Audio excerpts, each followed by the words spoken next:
Hello. For the latest episode of the A is for Architecture podcast, I spoke to architectural historian, writer and curator Sir Charles Saumarez Smith about his forthcoming book, John Vanbrugh, The Drama of Architecture, which is due out with Lund Humphreys in November this year. Sir John Vanbrugh was an 18th century English dramatist turned architect, best known for designing Castle Howard and Blenheim Palace. He was also a member of the Whig party and the Kit Kat Club, and though his work could be read through the social forms of his times, it is, as Sir John suggests, important to understand in the context of his unique theatrical imagination. Mocked in his own life, Vanbrugh is now celebrated as one of England's most original and daring architects. A is for Architecture, a podcast about architecture, buildings, urban culture and space.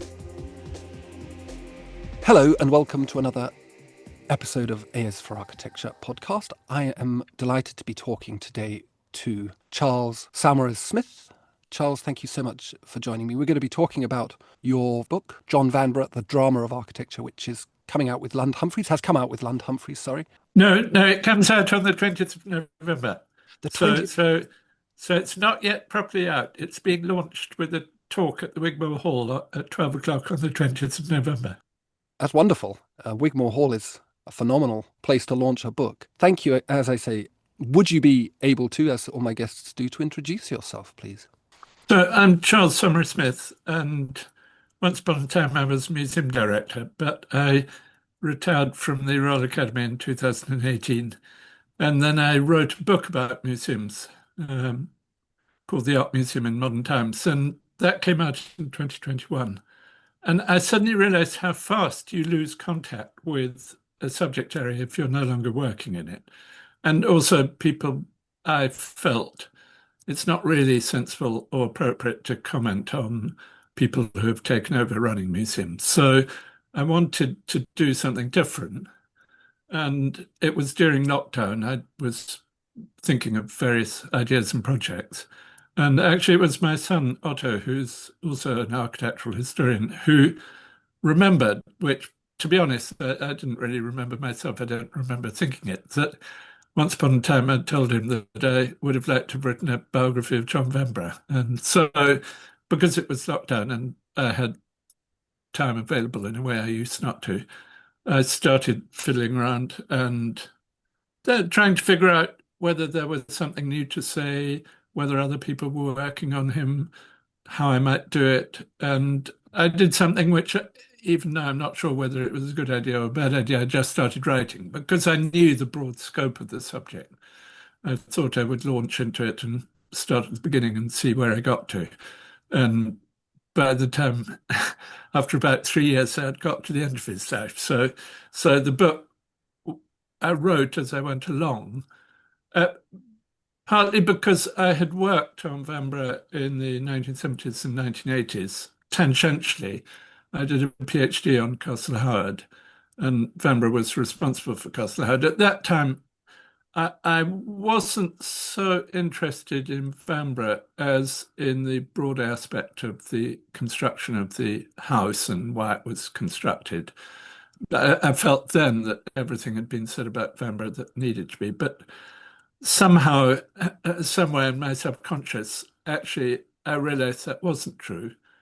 Partly because the main person who was writing about Vanbrugh at the time, Kerry Downs, had really started out as a student of Hawksmoor. He had done his PhD on Hawksmoor, and then he had done not one but two books on Hawksmoor.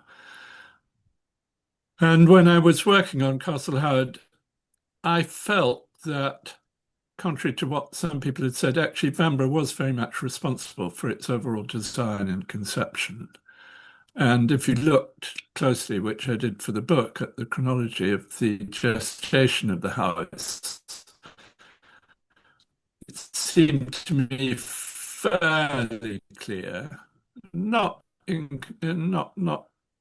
bit. I mean, it was his conception, and then he got Hawksmoor in to help him. So it was a double act, but it was a double act in which Vanbrugh was the key person. And I'd like to move towards talking about his role in designing buildings, because, as you point out, he had professional help. He was, as we were saying before, not a proper architect, not a member of the ARB, certainly. But Who was this man, and why has he become such a central figure in our imagination?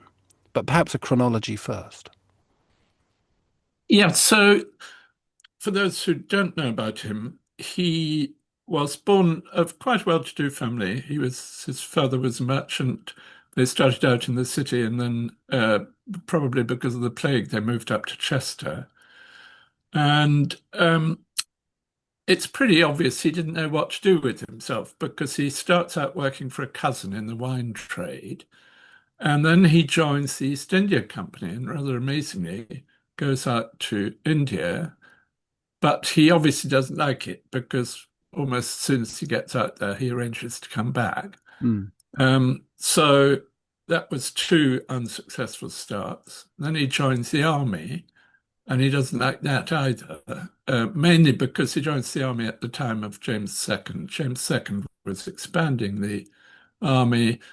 Vanbrugh joins the regiment, and then he finds that what's happening under James II is Catholics are being promoted. And he, like most people at the time, were very anti-Catholic.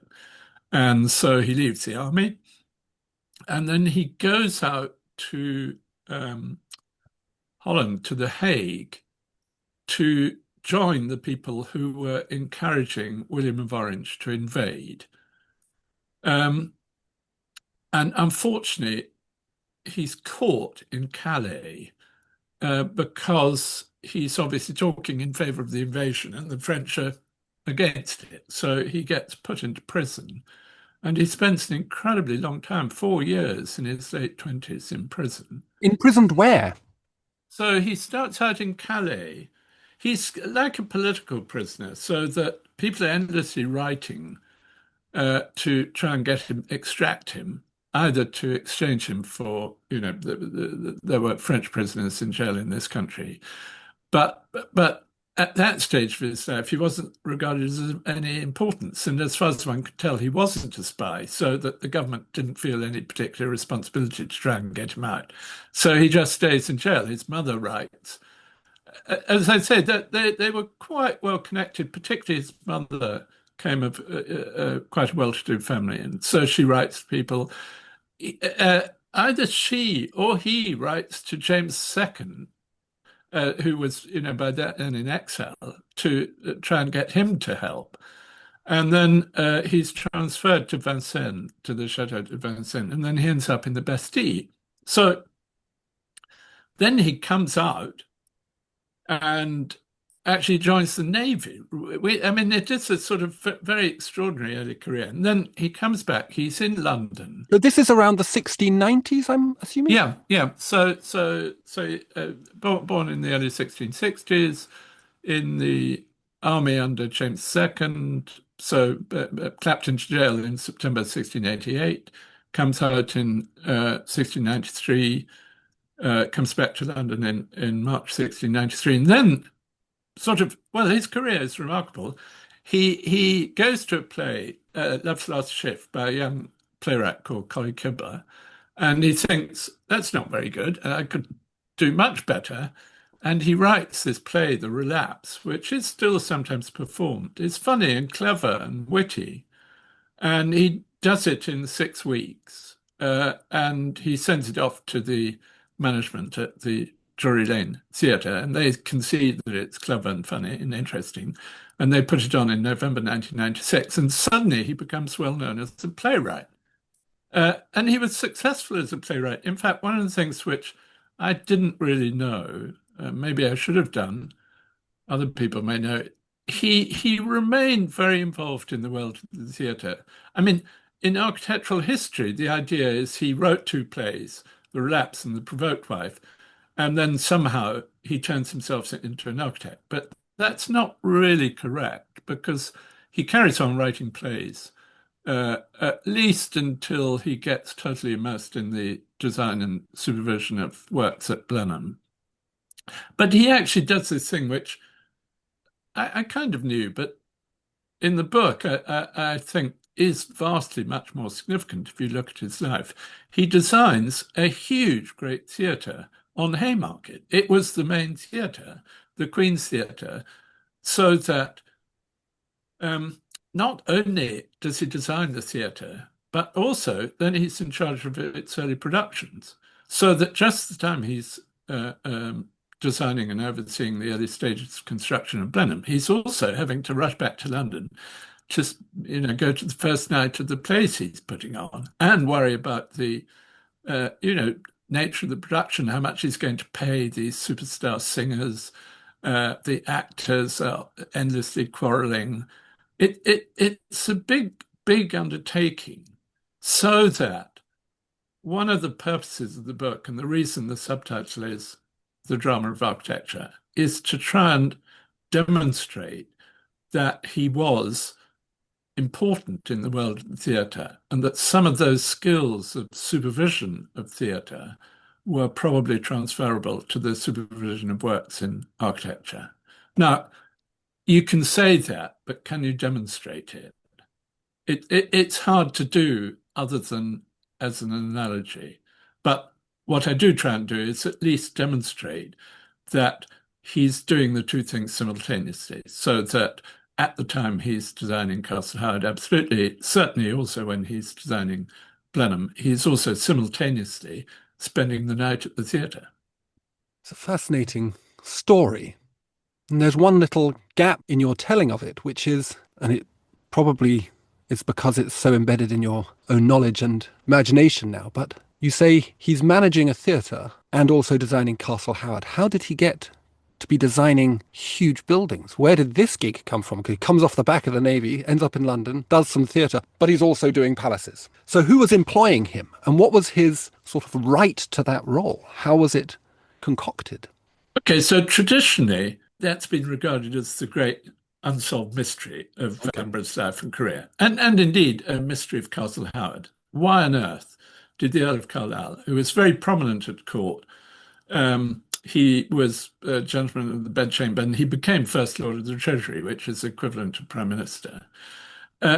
Why did he entrust a huge, mammoth, great building project in Yorkshire to somebody who, as far as one could tell, had absolutely zero qualifications?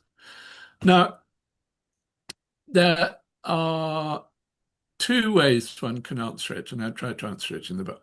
One is that, first of all, he entrusts the project to William Tellman, who was very well qualified, who was controlling the Office of Works, and was very involved in the design and construction of Chatsworth, had all the skills and expertise. And Tellman goes up to Yorkshire, comes up with designs for which he charges £50 or guineas. I mean, a lot of money. It was a lot of money then. And the Earl of Carlisle, who was always quite careful with money, thought that he had said to him, "That's fine, but if you come again, I'll only pay you 30." And so the next time that Tellman goes up, he puts in a bill for £50. And the Earl of Carlisle says, "No, I said I'd pay you 30, but I'll give you 40.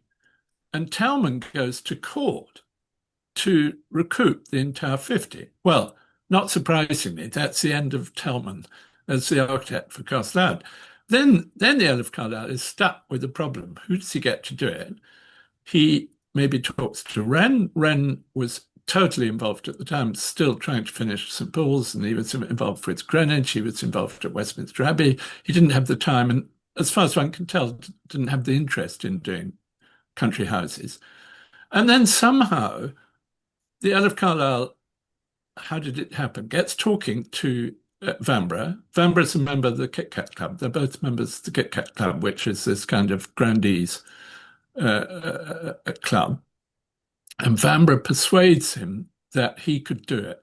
Now, the one thing about the book, which to be honest only came very late on, is that I was asked, and I'm doing an exhibition of Vanbrugh's drawings at the Soho Museum, which opens in March. And I'm working on it. I asked somebody to help me with the design and installation, Ros Barr, who's an architect. And we went to look at the drawings in the V&A. The V&A has pretty well all the drawings by Vanbrugh.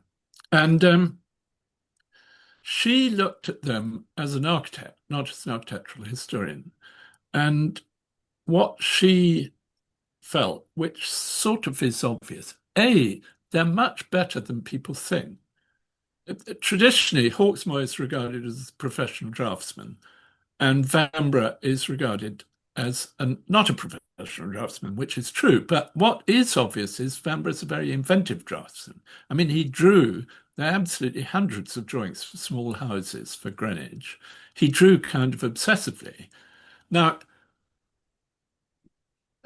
at the time, I was chairman of the Royal Drawing School, so I'm interested in the process of drawing. And you can be taught drawing, but in general, it's a skill which people, in my view, are born with to an extent. I mean, some people, as children, draw, and you can learn it, but you can't learn to draw with great freedom in a natural way, in the way that Vanbrugh does. So that what I figured from that is he must have been somebody who drew a lot and easily and was capable of imagining what a building would look like through drawing. And in fact, there are drawings what Castle Howard would look like, which nobody really has particularly paid it. I mean, they've been known. They're in the collection of the B&A, so it's, they're available online. But if you look at them, which I did sort of with slightly different eyes, what you realize is they're not professional in the sense of finished drawings, but they're very inventive. They give you an idea of what the building will be like. In particular, there's a drawing of what it would look as a bird's eye view, which could well be a sketch of Vanbrugh showing the Earl of Carlisle, what the building would be like in a slightly outline way. And I think that helps give one a sense. I mean, the Earl of Carlisle was no fool. He's not going to give a huge, great project to somebody he doesn't have confidence in. So that my view is that maybe Vanbrugh went up just to give advice. He was, to an extent, a friend, and he remained a friend of the Earl of Carlisle. He used to go and stay there every summer, and he'd sometimes go for Christmas, and the Earl of Carlisle was godfather to his son. So that maybe he started just saying, you could do it this way or you could do it that way. He writes this one letter on Christmas Day, 1699. That's very early in the process, in which he writes to a mutual friend, the Earl of Manchester, and says, I've just spent the summer up in Yorkshire, and I went to Chatsworth, and I showed the designs for Castle Howard to the Duke of Devonshire. It's not I showed Hawksmoor's designs, it's my designs. And you can tell from the way he writes the letter that he's really enjoying the process. He's going around country houses, he's looking at houses, and he's talking to people, and he's showing them sketches. So that, presumably what happened is the Earl of Carlisle thinks, right, I'll go with Vanbrugh. And that's what happened. At the age of 35. Yeah. I mean, remember, they're very skilled craftsmen. I mean, he's not the contractor, he's the designer. And, their letters with Hawksmoor. Hawksmoor obviously is brought in. Vanbrugh needs somebody to help him, probably with the recruitment of craftsmen, with, how you cost things up and all of that. And Hawksmoor is definitely much more expert and experienced because he's been working under Wren. He's been working at St. Paul's. He's done loads of stuff for the city churches. He helps Vanbrugh. That doesn't mean to say he designs the building. You mentioned earlier this background in the theatre, and your book is subtitled The Drama of Architecture. And I think that's how many people, if they think about Vanbrugh, and they should, because he's amazing, would think of him as a theatrical architect. Could you unpack that a little bit?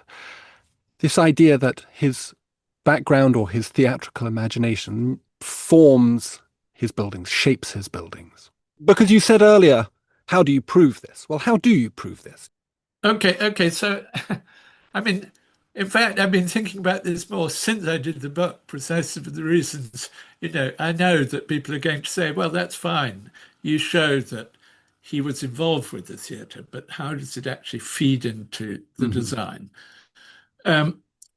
Now, there are two ways I think of doing it. One is to think about the experience of going to the buildings themselves. So, Castle Howard, I mean, is it theatrical? But I think it is theatrical. The way you approach it, you go down a hill, up a hill, through the Pyramid Gate, you go to this great column, you turn right, you go along a long straight thing, and then suddenly the building unfolds itself. Now, how much does that derive from theatre?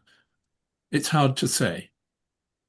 But certainly, what I've become more aware of, I mean, my final chapter is called His Reputation, in which I talk about the way he was regarded, both in his lifetime and later. Now, in his lifetime, he gets up people's nose. People don't like the scale of the buildings. They think they're incorrect. They think he does it too easily and it's not done, Swift attacks him, not for Castle Howard, but for the little house he built for himself in Whitehall, Goosepie House, where Swift says it's done without thought or lecture, i.e. he's not properly trained. So that some of the antagonism is this dislike of somebody who hasn't done the work. He did it a bit too easily. But I think then later in the 18th century, funnily enough, James Adam, Robert Adams' younger brother, they go and visit Blenheim in 1757. And James Adam gives a little lecture to the people they were with, they were fellow Scots, about how wonderful it is. And it's sort of absolutely the opposite to what everybody was saying at the time. Most people at that stage really didn't like Blenheim. And James Adams says, look at it. Look at the way it's composed. It's composed in a pictorial way. Now, he doesn't say it's composed in a theatrical way, but he says it's got this quality of movement. So it's composed visually. Now, how much of that comes from the theatre? I think I'm treating it in the book as an analogy. I can't prove it. And I can't, I'm afraid. I did try and find out, and it would be wonderful to find out if Vanbrugh had any involvement in the scenery.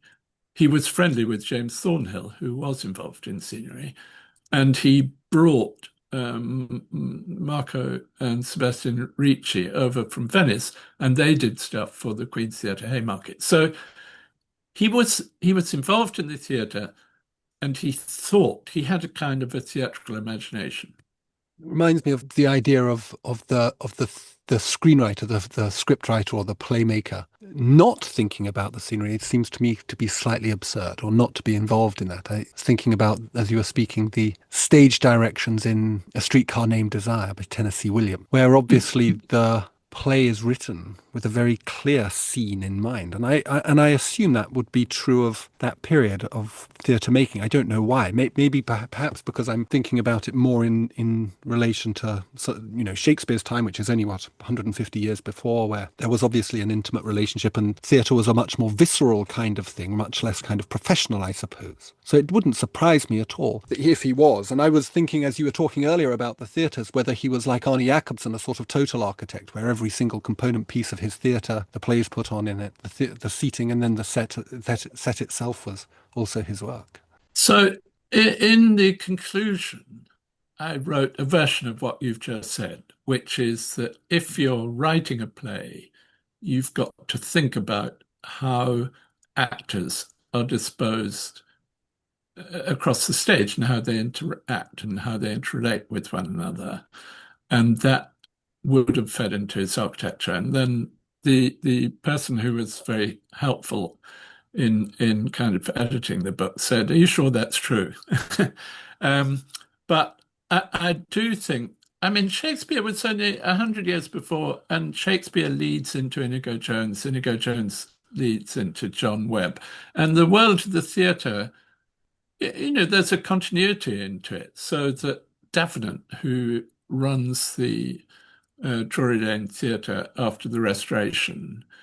Oh, Inigo Jones was intimately involved in theatre set making, wasn't he? He did the... Absolutely. Yeah, I mean, he did Mass. So that the nature of the relationship between theatre and architecture was very, very established at Charles I's court. And the thing is that when you look at Vanbrugh's involvement in the stage, because of the relapse, he's regarded as the saviour of the economics of the Drury Lane Theatre. Mm. And then the Provoked Wife is staged at the rival theatre, which is in Lincoln's Inn.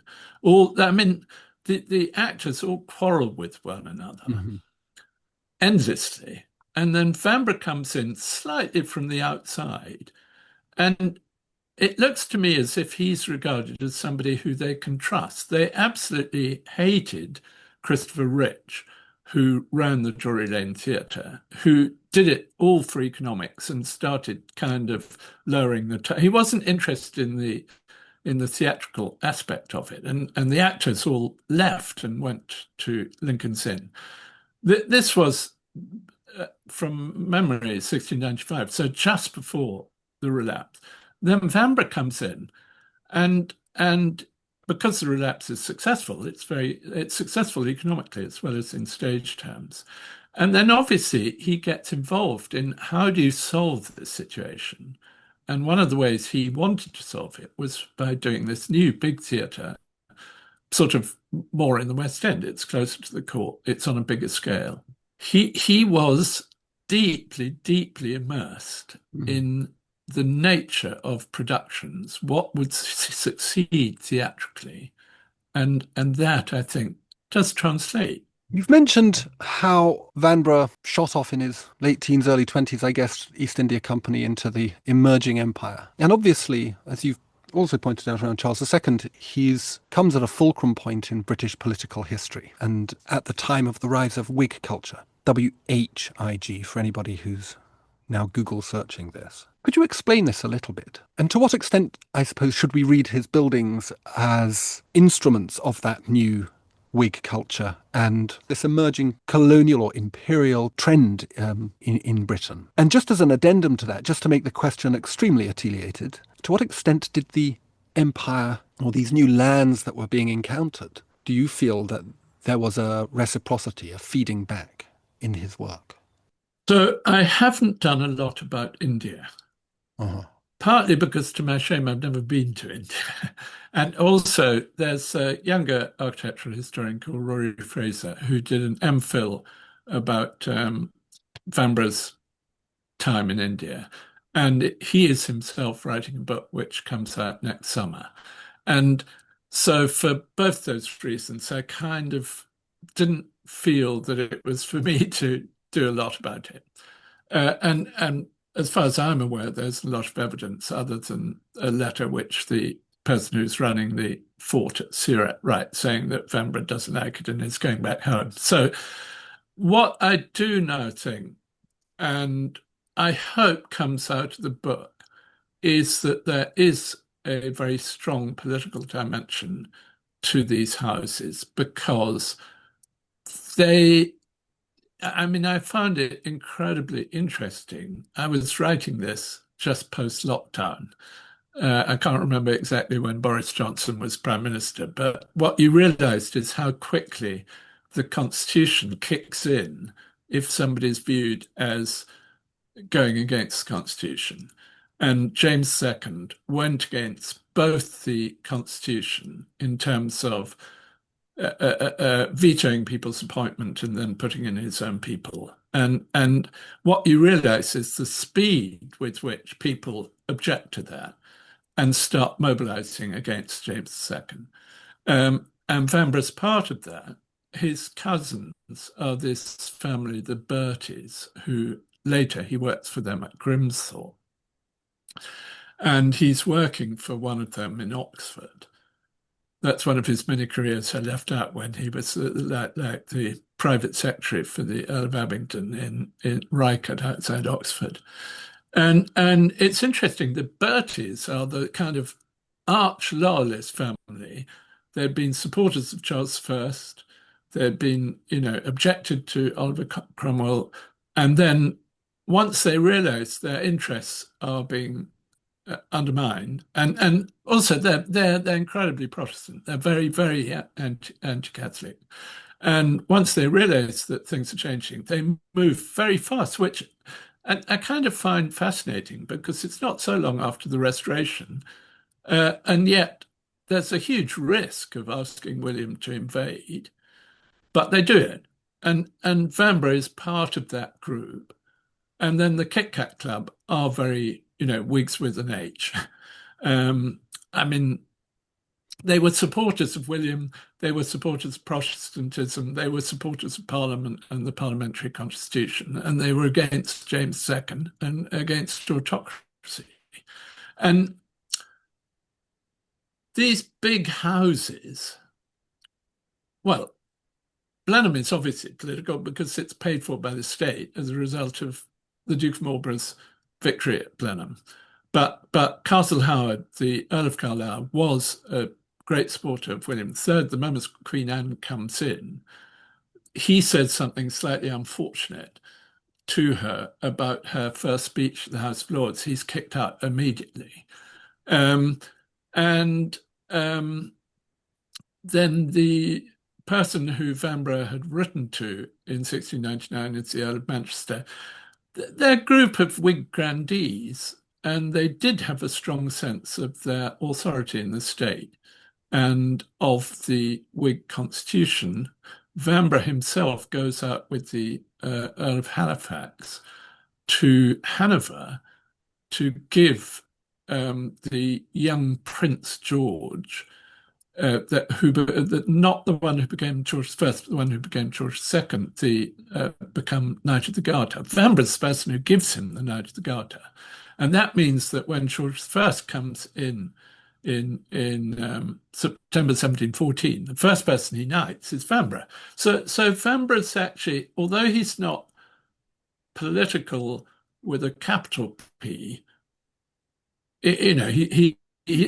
Wren was actually a Tory MP, but I don't sense that Vanbrugh was very political in an active way. But he certainly, all his friends and everybody in the Kit Kat Club, they were Whigs and they had a set of political beliefs. And so the houses, these great grand houses, they are an expression of the authority of the Whig peerage. I used not to think that, but I do now. And was that common to architects and building makers at that time, or were they more closely aligned to the Tories at that time? Because obviously the Whigs become the Liberal Party, but was he unique in that respect? I guess I'm asking because I'm trying to work out why another reason why his reputation in his own time was not so high. Was it politics? Was it snobbery? Was it this kind of exclusionary character of the profession? I think there was a political aspect to it, so that Swift, actually, when Swift attacked Vanbrugh, he wasn't yet, as he became, the scriptwriter for the Tory party. Right. But Vanbrugh annoys Swift. There's something too easy about Vanbrugh, and he's too successful. Swift was desperately trying to get a living somewhere in Britain. And then he looks across and he sees this young, he wasn't that well, inverted commas, qualified, who somehow managed to inveigle himself into the upper echelons of the Whig Party and is a friend of all these grandees. He got up people's nose. And Pope, likewise, who was also very Tory, attacked Vanbrugh and his buildings and wrote a long, long attack on Blenheim. Now, some of it is because so much money had been spent on it and it upset. I mean, it's interesting where Blenheim, the first 2 or 3 years, it's a thank offering from the grateful nation to the victor at Blenheim. But after 2 or 3 years, the war is still going on, taxes are going up, and people start thinking, well, they thought and felt that Marlborough was extending the war for his own benefit. And so suddenly Blenheim switches from being the thank offering of the nation to being a symbol of Marlborough's self-enrichment. And lots of academics in Oxford sort of write irritated, complaining, because people are coming through Oxford on their way to see Blenheim, and it annoys them. And there's a political aspect. So the opposition to Vanbrugh has a political dimension, and I think it also has uh, this sense of hostility to somebody who has it a bit too easy.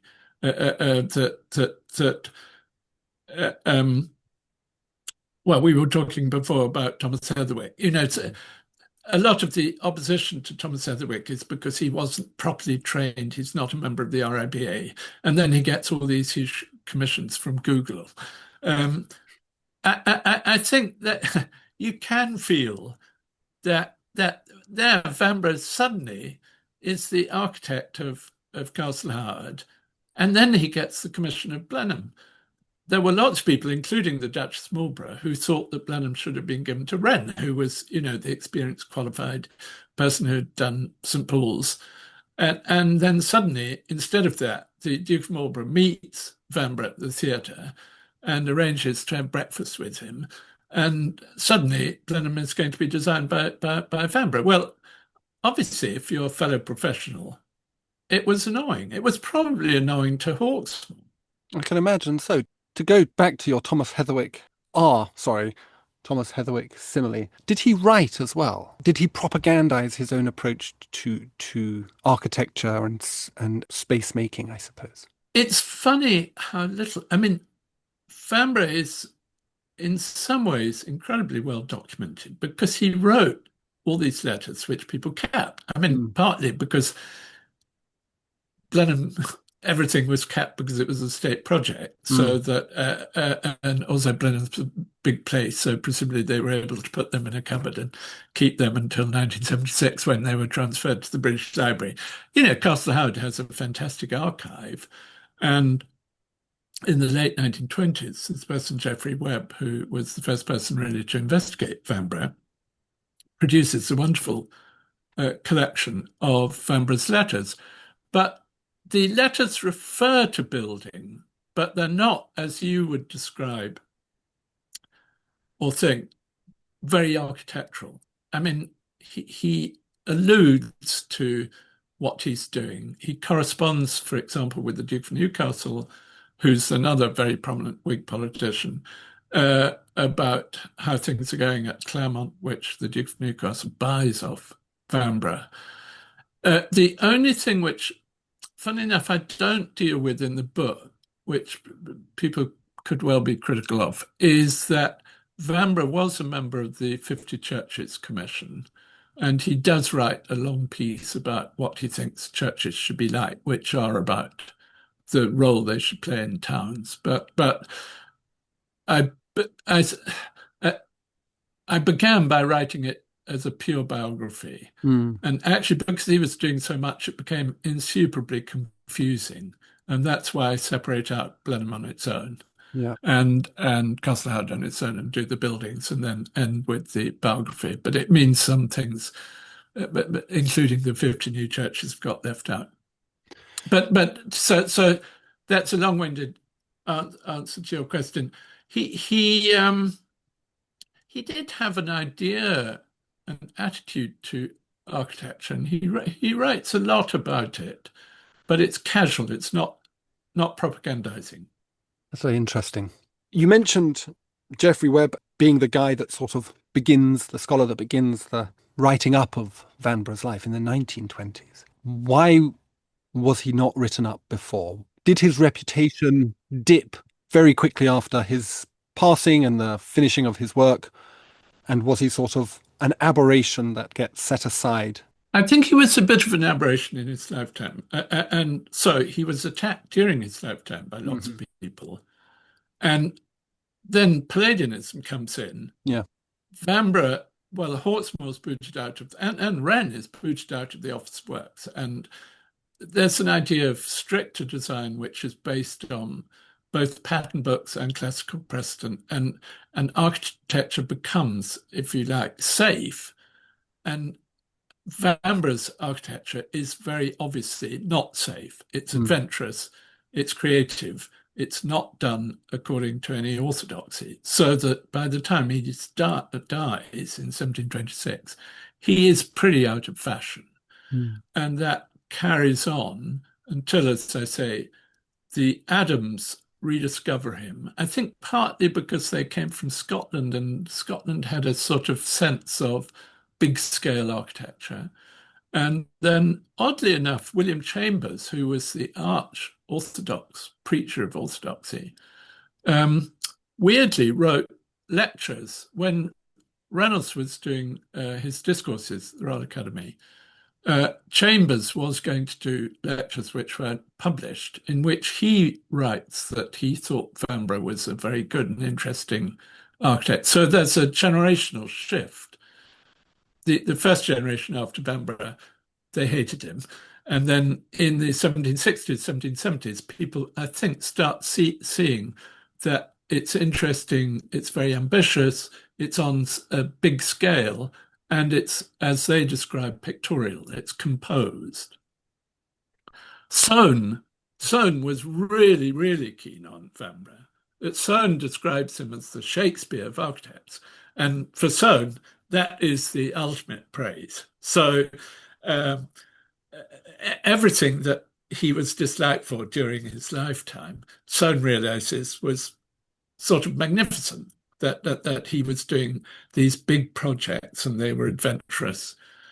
Now, in the 19th century, well, he's on the Albert Memorial. Interestingly, he and Chambers are the only 18th century architects on the Albert Memorial. So Robert Adam isn't, William Kent isn't, So Vanbrugh was sufficiently well known in those days to be well regarded. But if you look at the Dictionary of National Biography, the entry on Vanbrugh suggests that he was, of some minor interest as a playwright and of total no interest, zero interest as an architect.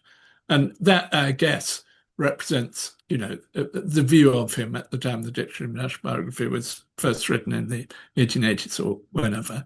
And then it's in the 1920s. So the letters, which were put together by Geoffrey Webb.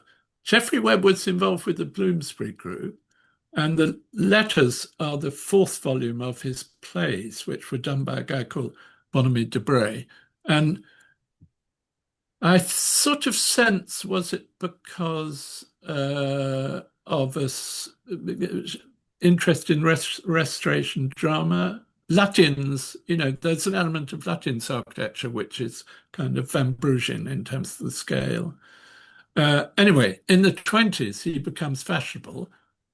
And then Lawrence Whistler writes a rather wonderful biography of him in 1936. And then the war comes.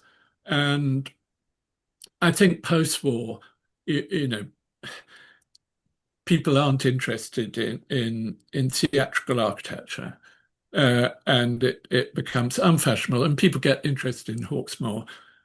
Carrie Downes does this very brilliant monograph on Hawksmoor in 1959. And sort of, I find now architects say, "Oh, I love Hawksmoor. What wasn't Vanbrugh a bit of a dilettante?" So that's representative of what I see as the current orthodoxy, which in a way comes from Carrie Downes.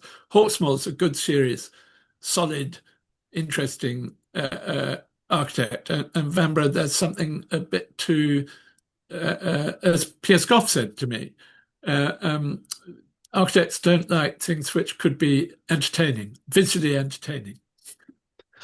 That visual theatricality of his work reminds me, and your book reminds me of, I think it was one of the Creers, Leon Creer perhaps, who talked about architecture as a backdrop which frames human action and acts in such a way as a theatrical set can be interacted with, but is really and should really be conceived of in a passive way. And you can see this in the work of people like Palladio, where it's both, obviously very dramatic in its own right, but really is subservient to the role of human action, which it cultivates and makes more likely to occur. And I can see that with with Vanbrugh's work, even though at such scale it seems absurd to talk about it as a sort of having a sense of reservation, a sense of stepping back and facilitating or framing human behavior. I can still see it. It has that dignity about it. But I was wondering whether that theatricality also translates to the plan and the section of the building. Are the spaces organized within it also performative, to use a modern sociology term? Yeah, yeah. Are they designed to do that sort of what's the word I'm looking for? I suppose, yeah. I mean, performative is one of those words that kind of dominates my imagination. So I can't think of any other words in relation to it. It's experiential. Experiential. I was interested. I went up with Rosbar and her, the people who work for her, to Castlehoud recently. It's a day trip, and it's very interesting seeing a house through the eyes of people who have never experienced it before. And of course, it wasn't the route that people would have taken in the 18th century, because you would have gone through the front door. But now what you do is you go through one of the wings, and then you come along this long corridor, and then suddenly the Great Hall opens up. Now that is incredibly dramatic. It's a wonderful thing. And that sense of this sort of long corridor, and then the visual adventurous release where you look upwards, and then the way the rooms are structured along the south front, I think there is an experiential aspect to it, and we haven't discussed, which was an accident of the timing of the book, that because of my previous involvement in the National Gallery, I got involved in the discussions about the redoing of the Sainsbury wing, which as you will know, was controversial. And that meant I went back to the literature about Robert Venturi and Denise Scott Brown, whose work I really admire. And it made me realize how Vanbrugh is used all the way through Complexity and Contradiction as a key example of, well, complexity and contradiction. It's in a way an example of treating buildings adventurously and experientially, not just in terms of problem solving. And then simultaneously, I started doing some work on Denise Scott Brown, and to my amazement, I discovered she had actually done a course at the University of Pennsylvania on heraldry in architecture. So that that tradition, which was the beginnings of the move against modernism, of treating architecture as something to be experienced, not just as an issue of problem solving. I mean, grossly oversimplified. You suddenly realize Vanbrugh played a part in that. And I went to the Cosmic House to look at Charles Jenks's library to see how much, I mean, they're just slides, how much was he influenced by this Vanbrughian aspect of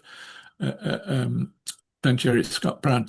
I kind of think, and then I discovered by accident that Piers Goff had been going to do his dissertation at the Architectural Association, which he never got around to doing, under Charles Jenks, about Vanbrugh.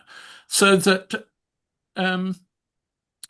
there is a sense of an alternative tradition in architecture, which is about visual experience. It is.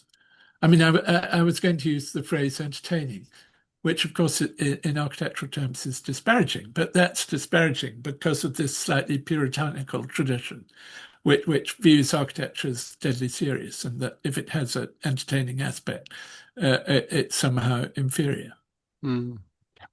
Pleasure and aesthetics as a sort of manifestation of moral turpitude. Yeah. So the Adams describe him in terms of movement, novelty, and I think invention. So that they could see that he's an anti-Palladian. That Palladian is about order and system harmony, and Vanbrugh is about something which is a bit more dynamic. I mean, actually, that is it. So that dynamic is a modern version of movement. It's what they were referring to as movement. There's something in this. I mean, it seems very Italian to me, or certainly Southern European. His work seems more, in a way, I suppose, passionate. Is there something about his work that feels a little bit seedy and foreign? I don't think of it as seedy. I see it as adventurous. So that you're rightly and interestingly probing me as to why it is that Vanbrugh upsets and irritates people. Um, I, I think it was this sense that it came a bit too easily. Mm. That I think that sense, which I get from Carrie Downes's writings about Vanbrugh, somehow Carrie Downes couldn't bear the fact that he did it so easily. And actually, to be honest, Howard Colvin, the sort of big figure in architectural history post-war, was just rereading his entry on Vanbrugh, and he actually catalogued the drawings, and he comes away with this view that they're not properly professional. So that the hostility to Vanbrugh is, I think, this easy, adventurous aspect, which is exciting, and that upsets people who think that architecture should be rigorous. It does somewhat imply that architectural education, this process of becoming an architect, is a process of refinement, which is, in this particular reading of Vanbrugh's work, a process of becoming, quote unquote, more serious and less joyful, less playful, less eclectic, less enthusiastic. Yeah, so if we go back to the drawings you can feel are experimental. Mm. Now, of course, they weren't shown to a jury because he never went to architecture school. But if they went to a jury now, he'd be told to go back and, take a bit more time and trouble and Yeah. Settle down. yeah, settle down. They're a bit too experimental, young Vanbrugh. Go away and become a proper serious person. It's exciting. I mean, he he after all, late in his life, he built a little castle for himself, and he likes the fact that people come and think, "What the hell is he doing now?" A question you're going to get asked is, I guess, what does Vanbrugh teach us now? Is there something that we can pull out of the 18th century from his work and use in our own time to address some of the pressing issues, particularly around, for example, the need for housing and how a Vanbrughian deportment theatricality might make these places that we're building better? So the reason Rosbar got excited by there's this thing called the Vanbrugh album, which looks like sketches which came from his workshop, which were inherited by a cousin of his in Ireland, and then were inherited from him in a country house outside Peterborough. And they just sat there and they were bound up in the early 50s, and then they were bought by the V&A in the early 90s. And there are loads and loads and loads of them. So Vanbrugh buys land on the hill above Greenwich, and he starts designing houses, and they're very experimental. So that I think Rosbar got excited because it's a housing estate. It shows that you can be adventurous about housing. There are any number of ways you can do a front door, a porch, where the bedroom goes, whether or not you have a Diocletian window. Vanbrugh was interested in quite a limited geometry, so that Castle Howard's full of ornament. But later on, you feel he refines it down to building blocks. And that's one of the things that Swift is very critical of. He says it looks like a child. You're just using, it's like they're like mud pies. But actually, I think that aspect of Vanbrugh is interesting. I mean, I'm looking forward to this exhibition at the Soane, and I'm interested in what the response will be. It's funny talking to you because I've been writing it on my own in my study without having a chance of talking to people. And now suddenly I'm talking to people and I don't know quite how people will respond. I don't know what the reaction will be to the book. I'm sure it'll be very, very positive. Tell me again, when is the date of your book launch at the Wigmore Hall? 20th of November. So I've got there are 650 seats in the Wigmore Hall. So I hope as many people as possible will come. Fantastic. Well, thank you so very much, Charles, for taking the time to speak with me. It's been wonderful to hear you speak about it, your book. Thank you very much, Vanbrugh. It's been a pleasure. Poetical miserabilist Philip Larkin said, "Such plainness of the pre-Baroque hardly involves the eye," and later, "How soon succeeding eyes begin to look not read." That was in An Arundel Tomb. I think it tells us something about history, meaning, intention. It probably reflects on how we think about Vanbrugh.